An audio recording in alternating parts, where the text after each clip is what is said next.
This video will cover the sheet metal part flat pattern feature, using part features in sheet metal, and inserting sheet metal parts into 2D drawings.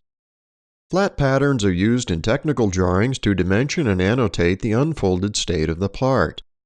You may flatten an entire sheet metal part in a single operation using the Flat Pattern tool.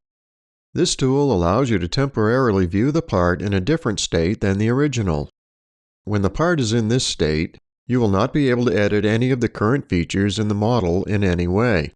This includes editing sketches and adding flanges. Here's how it works. Select Flat Pattern on the ribbon, in the Sheet Metal tab, in the Sheet Metal Tools group. To return to the folded state of the design, simply select the Flat Pattern tool again. Sometimes the Flat Pattern tool will not be able to flatten a part.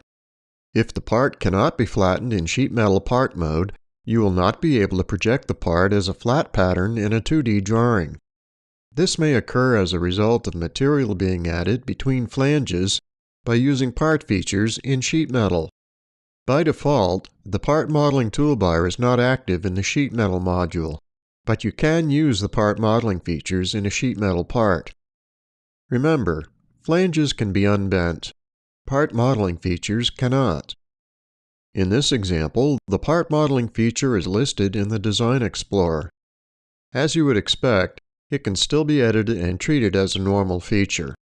However, since this feature extrudes from one flange to the other flange, it effectively welds the two flanges together, preventing the Flat Pattern tool from flattening the sheet metal.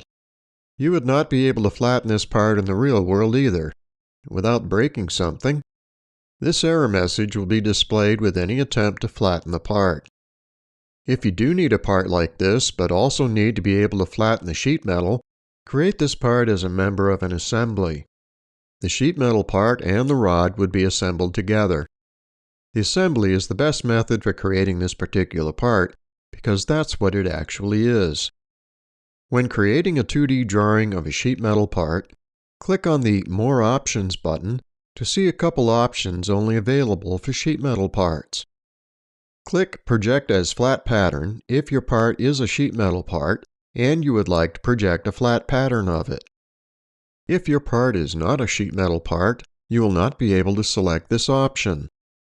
When you select Project as Flat Pattern, the Bend Centerlines option becomes available.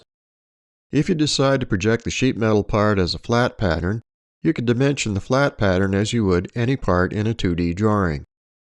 Of course, you can always insert the folded sheet metal part into the 2D drawing like any other part or assembly.